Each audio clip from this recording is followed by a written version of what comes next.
Kadang aku berpikir, mengapa aku masih muslim? Kau tahu, karena kadang kamu mengalami begitu banyak ujian. Kadang aku ingin membenturkan kepalaku ke dinding agar bisa tidur. Aku bercerai, itu sangat mengerikan, sangat sulit. Sejujurnya, di depan kamera, kadang aku ingin menyakiti diri sendiri. Aku ingat saat di kamar mandi, aku menatap wajahku, aku membencinya dan ingin menyakiti diriku sendiri. Hidupku penuh kesulitan, tanpa keluargaku karena kami sangat dekat. Dan aku menyayangi mereka. Ini selalu terjadi. Berapa lama aku akan melakukan ini? Berapa lama aku akan mencari orang lain untuk menyelamatkanku? Ketika Allah berfirman, maka ingatlah kepadaku. Aku pun akan ingat kepadamu. Assalamualaikum saudari Hania Adam. Terima kasih telah menerima undangan kami. Senang sekali kamu hadir bersama kami. Aku ingin mulai dengan siapa Hania Adam. Bisakah kamu ceritakan secara singkat tentang kehidupanmu? Waalaikumsalam warahmatullahi wabarakatuh. Aku ibu dari 3 anak, alhamdulillah. Aku dibesarkan sebagai seorang Sikh. Orang tuaku orang India, lahir dan besar di Inggris. Masa kecil yang menakjubkan, alhamdulillah orang tua yang sangat penyayang. Aku masuk Islam sekitar usia 24-25. Kejutan besar bagi keluargaku, kejutan besar. Alhamdulillah aku bekerja di Masjid Greenland dan organisasi muslim manapun yang bisa aku bantu. Bagaimana kehidupan beragamamu dulu? Apa yang kamu yakini? Saat aku tumbuh dewasa, orang tuaku mengajari agama Sikh yang sebenarnya sangat aku sukai. Aku pernah datang ke kuil emas Amritsar, aku menyukainya. Aku pernah ke Hemkund Sahib yang sebenarnya adalah ashram Hindu. Aku sangat menikmatinya. Sejak muda aku selalu merasa membutuhkan Tuhan. Aku merasa lebih bahagia dan puas saat pergi ke tempat-tempat ini. Jadi orang tuaku alhamdulillah menanamkan nilai agama padaku. Mereka mengajarkan moral, etika, kerja keras, pendidikan dan kejujuran. Mereka membesarkanku dengan sangat baik. Dan saat aku kuliah, aku menjalani gaya hidup sekuler. Aku tidak menjalankan praktik agama. Ada sisi spiritual, tapi aku tidak mempraktikkan agama apapun. Jujur, aku minum alkohol. Memakai baju sesukaku, itu hal normal bagiku. Tidak ada yang salah dengan itu. Ini gaya hidup normal bagiku. Jadi sebelum aku masuk Islam, begitulah kehidupanku. Bagaimana pertama kali kamu mengetahui tentang Islam? Apakah kamu memiliki prasangka tentang Islam? Ya, aku sedikit Islamofobia. Ada banyak kejadian, Irak dan sebagainya. Dulu aku takut saat mendengar kata Allahu Akbar. Digunakan untuk menakutiku. Dulu kupikir semua pria muslim sangat keras, memukul istri mereka dan sebagainya. Ada isu terkait usia Aisyah radhiyallahu anha. Ada banyak stereotip. Dulu aku pikir wanita muslim tertekan. Mengapa mereka harus mengenakan hijab? Ini tidak benar. Ada banyak isu. Bagaimana perjalananmu menuju Islam dimulai? Apa hal tentang Islam yang membuatmu terkesan? Lucunya, dengan semua stereotip tentang wanita muslim, hal pertama yang aku lihat dari Islam itu tentang perempuan dalam Islam. Aku mendengarkan banyak diskusi, banyak membaca di internet.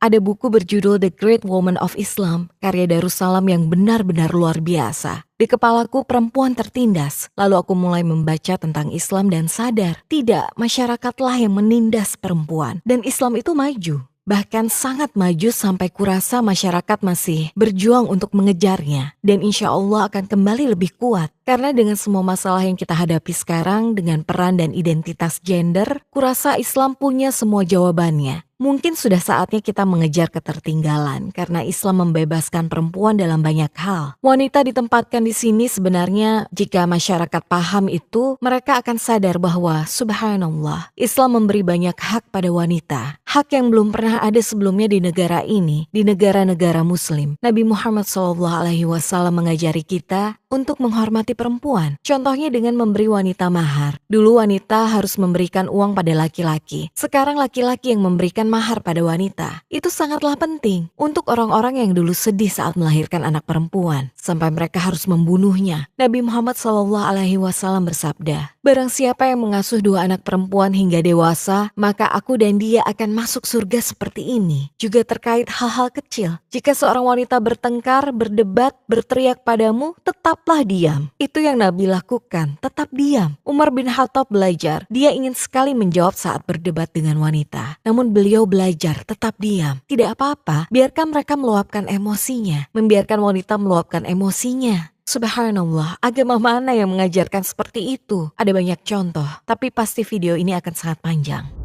Jadi kamu terkesan dengan status perempuan dalam Islam. Lalu apa lagi? Saat aku kuliah, jujur aku hidup dengan cukup bebas. Artinya saat kamu merasa bebas, kamu pergi keluar, clubbing, berdansa, minum alkohol, semua hal itu. Dan yang kamu cari hanyalah kesenangan semata. Atau kamu mencari validasi dari orang lain bahwa kamu keren atau aku menyukaimu. Dimana sebagai wanita, kamu selalu ingin mendapat validasi dari orang lain. Sedangkan yang aku temukan dalam Islam, kamu tidak membutuhkannya. Kamu tidak butuh validasi orang lain. Nabi Muhammad SAW mengajarkan bahwa yang paling penting itu bagaimana Allah menerima kita. Saat kamu belajar mencintai Allah dan Nabi Muhammad SAW, kamu merasakan kepuasan itu. Kamu tidak perlu bergantung pada pria. Itulah berkah dari Allah. Dan kalian bersama-sama seperti ini bukan seperti ini. Hidup bersama seperti ini. Allah Subhanahu wa Ta'ala berfirman dalam Al-Quran bahwa Dia menciptakan pria dan wanita setara tapi berbeda. Hal ini luar biasa. Hal ini mengajarkanku bahwa saat Allah Subhanahu wa Ta'ala memerintahkan untuk menutup aurat sebagai wanita, memakai hijab, itu karena kita diciptakan berbeda. Aku mungkin ingin terlihat menarik, terlihat cantik, namun Allah telah menciptakan pria berbeda, di mana Dia akan melihatmu dan berpikir, oh, aku bisa mendekatinya, aku bisa melakukan ini, atau aku bisa mengatakan ini. Jadi Allah berkata, lindungi dirimu, tutupi dirimu. Namun pria tetap punya hasrat itu. Karena saat sudah halal, kamu akan menikmatinya. Karena jika tidak ada hasrat itu, kamu akan mengeluh. Apa hal utama yang meyakinkanmu bahwa Islam itu 100% benar? Assalamualaikum saudara-saudari. Kami menyadari 80% penonton kami, termasuk video ini, belum subscribe channel kami. Kami adalah organisasi non-profit dan iklan dinonaktifkan pada video kami. Towards Eternity bukan hanya sekedar channel YouTube, tapi juga sebuah madrasah. Di sini kami dan para remaja mempelajari Islam. Alasan kami meminta ini tidak lain adalah untuk menyebarkan kebenaran. Terlihat seperti tindakan kecil, tapi insya Allah membantu kami menjangkau jutaan orang. Sekarang klik tombol like dan subscribe, dan mari berjalan bersama Towards Eternity. Apa hal utama yang meyakinkanmu bahwa Islam itu 100% benar? Pergi ke Masjid Greenland. Aku ingat saat pertama kali masuk ke masjid dan aku melihat wanita yang menutupi kepala hingga ujung kaki dengan warna hitam. Sangat longgar. Dan lucunya kita berbicara tentang Harry Potter. Tapi mereka mengingatkanku pada adegan Harry Potter di Hogwarts di mana mereka semua memakai jubah. Itu hal pertama yang aku pikirkan. Dan kemudian aku berpikir, wah, mereka telah memilih menjadi seperti itu. Aku ingin merasa percaya diri seperti itu karena aku berjalan dengan rok miniku. Aku ingin tahu bagaimana rasanya berjalan seperti itu. Bukan hanya itu, mereka sangat ramah dan sangat penuh kasih, sangat baik, sangat mendukung. Dan kamu tak tahu, kadang kita menyulitkan diri kita sendiri saat kita tidak berkomunikasi dengan orang lain. Aku tidak pernah berbicara dengan wanita muslim bercadar. Bahkan, aku belum pernah berbicara dengan wanita muslim satupun. Jadi, itu pertemuan pertamaku. Mereka tersenyum. Kita selalu berprasangka buruk, begitu banyak stereotip. Kami berpikir bahwa wanita bercadar tidak tersenyum. Jadi ada para wanita itu, mereka tersenyum, tertawa, bercanda. Dan aku pikir mereka normal, mereka manusia, mereka bukan sosok hitam layang-layang. Mereka manusia dan mereka wanita hebat. Bagaimana kamu bersyahadat dan apa yang kamu rasakan? Jadi kunjunganku berikutnya ke masjid itu adalah saat aku bersyahadat. Ya, alhamdulillah. Ada sekitar 60-70 orang di sana. Orang-orang terdekatku saat itu yang mendampingiku bersyahadat masih berhubungan dekat sekarang, alhamdulillah. Jadi momen bersyahadat itu sangat luar biasa. Aku gemetar tapi merasa sangat nyaman. Saat aku mandi besar, setelah bersyahadat dan aku sungguh merasa ini kehidupan baru bagiku. Ini awal yang baru. Allah Subhanahu wa Ta'ala membersihkan segalanya dan memberimu pahala dari kebaikan yang kamu lakukan. Rasanya sangat nyaman dan aku siap untuk menjadi wanita muslim. Aku mulai membaca dan... Bagaimana reaksi keluarga dan orang-orang di sekitarmu saat kamu masuk Islam? Itu sangat-sangat sulit. Tetapi dalam kesulitan itu ada kemudahan di saat yang sama. Aku tidak menyadarinya karena kami benar-benar berhenti berhubungan. Aku tidak punya pilihan selain mengandalkan Allah karena pernikahanku akhirnya menjadi sangat sulit. Mempunyai anak juga menjadi kesulitan tersendiri. Setiap titik dalam hidupku rasanya sulit tanpa keluargaku karena aku sangat dekat dengan mereka dan aku sangat mencintai mereka. Ada saat-saat di mana aku ingin memukul kepalaku ke dinding agar aku bisa tidur. Karena ketika kamu terluka, kamu tak bisa beristirahat dan kamu banyak pikiran di kepalamu yang terus berulang. Segala sesuatu yang aku lihat, aku melihat ibu dan ayahku dulu, keluargaku, semuanya. Jika aku pergi ke supermarket, aku akan ingat pergi ke supermarket dengan ayahku di akhir pekan dan berbelanja kebutuhan sehari-hari. Jika aku mendengar lagu di Asda, aku ingat menari dengan adikku. Saat aku melihat sebuah program di TV, aku ingat menontonnya bersama kakakku. Semuanya. Jika aku mengalami kesulitan dalam rumah tanggaku, aku ingin lari ke keluargaku. Aku tidak bisa. Aku hanya akan keluar dan duduk di mobil sendirian. Jadi itu benar-benar sulit. Sangat sulit menjalani hidup tanpa keluargamu. Ini sangat sulit, masih sulit hingga sekarang. Sebagai muslim kita tahu dan memahami kisah para sahabat yang juga harus melakukan hal yang sama pada keluarga mereka dan meninggalkan keluarga mereka. Kami memahami bahwa Nabi Muhammad SAW harus memberitahu paman-pamannya bahwa, dengar, aku akan hidup dengan cara yang berbeda. Yang kita pelajari adalah bahwa mereka itu manusia biasa dan mereka berhak atas perasaan mereka. Dan sekarang aku tidak menahan apapun terhadap mereka. Harus aku akui bahwa ibuku masih menjadi panutanku. Dia masih orang yang kucintai lebih dari siapapun di dunia ini. Sama seperti Nabi Muhammad SAW mencintai pamannya yang bukan muslim dan menangis untuk pamannya dan melakukan segalanya untuknya. Aku merasakan hal yang sama pada ibuku. Dia adalah wanita yang luar biasa. Dia berhak atas perasaannya. Aku menyakitinya dan aku akan meminta maaf sampai hari aku mati untuk ibuku karena menyakitinya. Sebagai gantinya aku membuat doa untuk mereka. Aku sangat mencintai mereka. Kamu harus tahu bahwa mereka manusia yang baik. Penyesalanku adalah bahwa aku menyebabkan air mata orang tuaku. Aku pikir ada saat-saat di mana aku mencoba membela Islam dan mencoba membela keputusanku, dan aku mungkin berbicara tentang ibuku, dan mungkin aku berteriak pada satu titik bahwa aku menyesal. Karena Allah Subhanahu wa Ta'ala berfirman dalam Al-Quran bahwa kamu harus menghormati orang tuamu, entah mereka muslim atau bukan.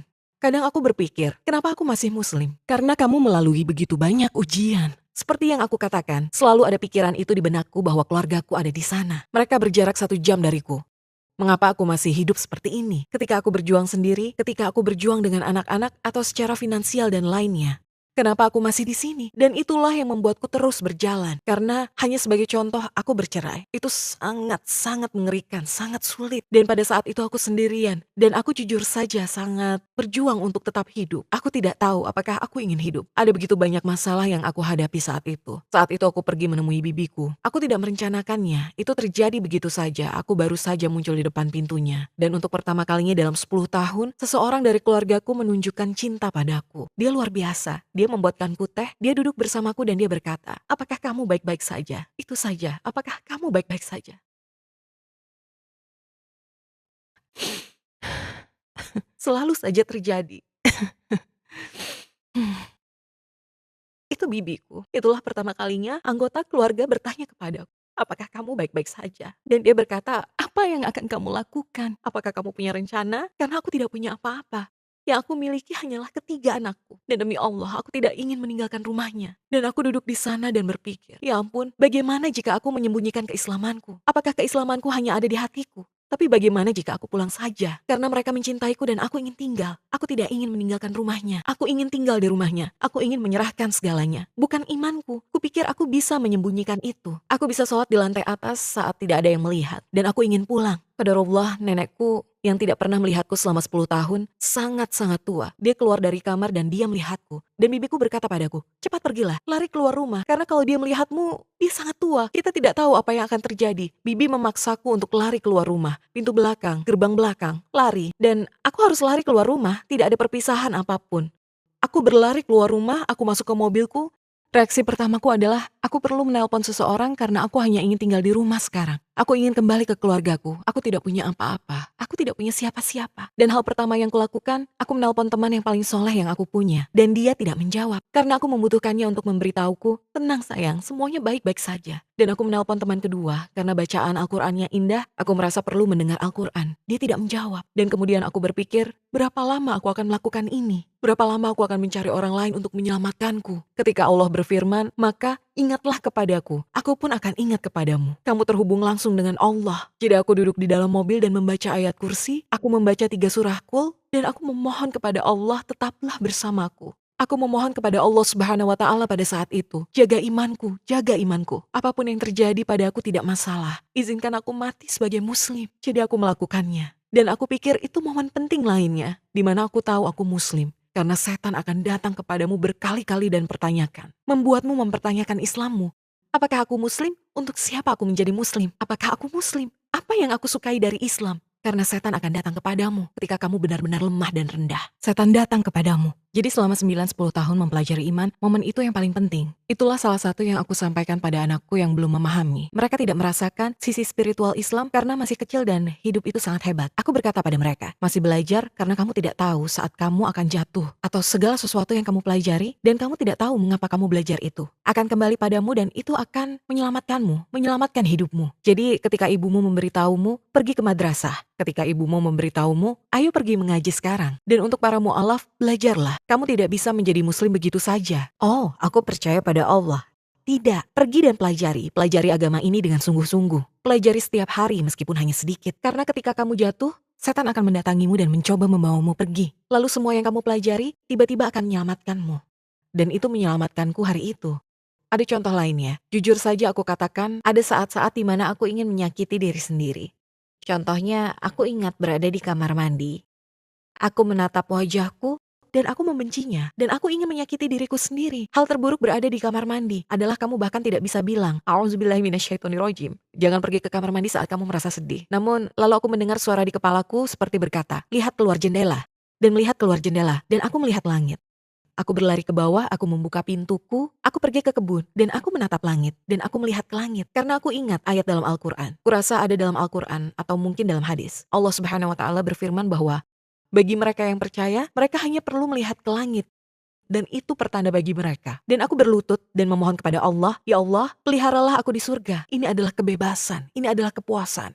Di mana kamu tidak perlu bergantung pada orang lain. Kamu tidak membutuhkan orang lain. Kamu membutuhkan Allah Subhanahu wa Ta'ala dalam hidupmu. Itulah yang aku lakukan. Jadi aku tidak menyakiti diriku sendiri karena aku punya Allah. Lalu selama 14 tahun hidup sebagai muslim, di momen apa kamu sangat membutuhkan keluargamu tapi kamu tidak bisa? Kesulitan dalam pernikahan, aku butuh ayahku. Aku butuh perlindungannya. Aku butuh keamanannya.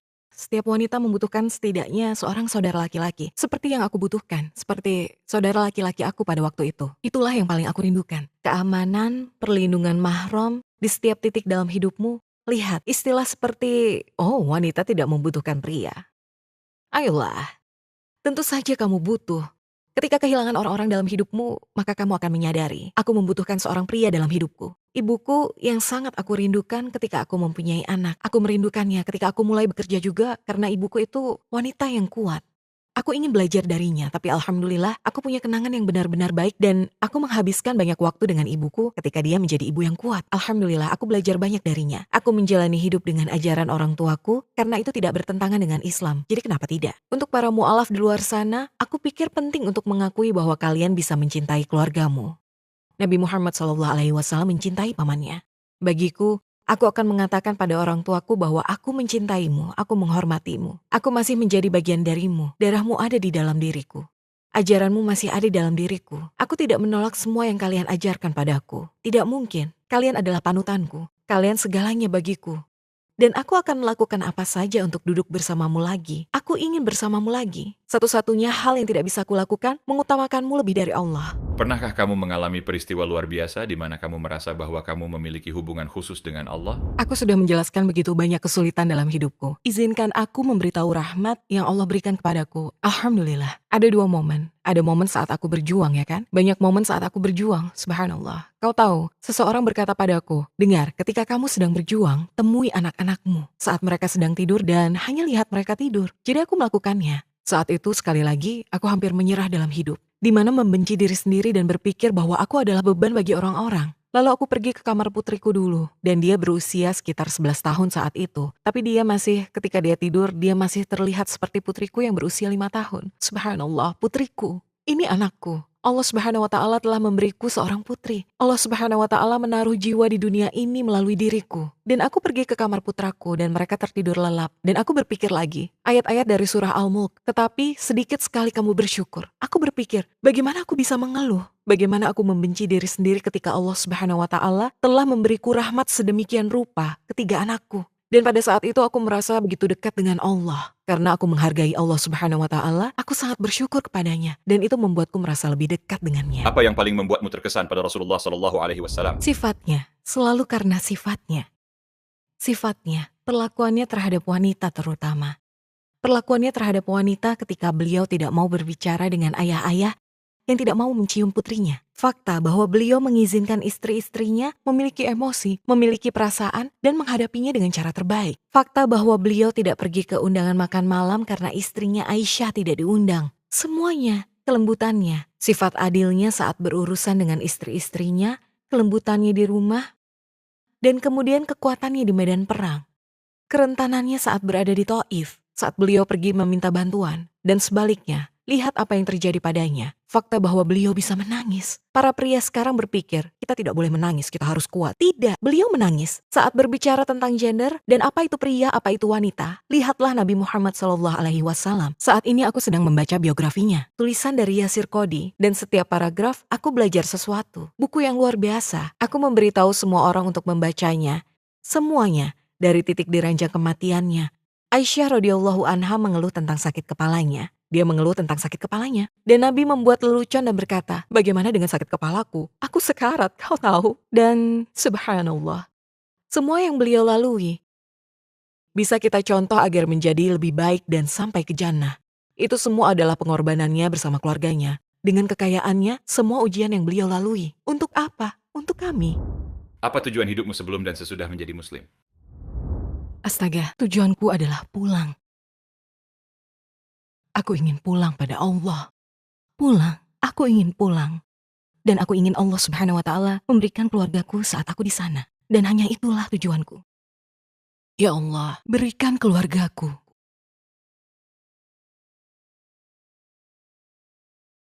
Semua ini hanya duniawi. Itulah yang aku katakan pada diriku sepanjang waktu. Semuanya duniawi. Duniawi. Kamu tidak berada di dalamnya selamanya. Aku ingin pulang. Terakhir, apa yang ingin kamu katakan kepada orang-orang yang menontonmu, yang hatinya semakin dekat dengan Islam tapi takut dengan reaksi kerabat atau lingkungan mereka?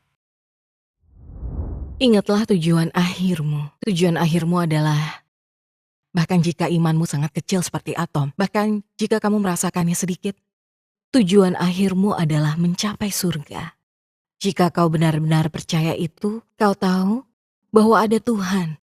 Hal pertama yang harus dilakukan adalah mempelajarinya sendiri. Pertahankan bagian kecil yang kamu miliki dan pelajari. Jangan biarkan setan datang dan mengambil sedikit yang kamu miliki dan mengambilnya. Karena setan akan berusaha sangat keras di tahap awal. Setan akan datang padamu dengan mencoba menarikmu kembali. Jadi belajar.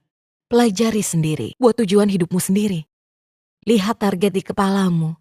Kadang ada suara-suara di kepalaku, ada percakapan di kepalaku di mana ada suara negatif dan kemudian ada suara positif. Dan itulah yang harus kamu lakukan. Kamu harus mengatakannya dengan lantang. Ya Allah, aku butuh pertolonganmu. Bimbing aku di Shiratal Mustaqim. Jika kamu punya pertanyaan, haruskah ini, haruskah itu? Karena reaksi keluargaku, ketahuilah bahwa kamu akan mati sendirian. Kamu tahu keluargamu tidak akan berada di sana untukmu ketika kamu dibangkitkan pada hari kiamat. Jika kamu tidak beriman pada hari pembalasan karena beberapa orang tidak beriman, ya kan? Coba pikirkan, apa manfaat yang aku dapatkan di dunia ini dari keluargaku? Manfaat apa yang aku dapatkan dari spiritualitas, kepercayaan kepada Tuhan? Kurasa paling penting adalah belajar. Teruslah belajar karena kamu akan mencapainya. Dan memiliki niat yang tulus dalam hatimu yang ingin kamu capai di sana. Allah berkata, datanglah kepadaku, jangan diam. Jika kamu berpikir untuk menjadi muslim, mulailah melangkah menuju Allah dan Allah akan datang berlari ke arahmu.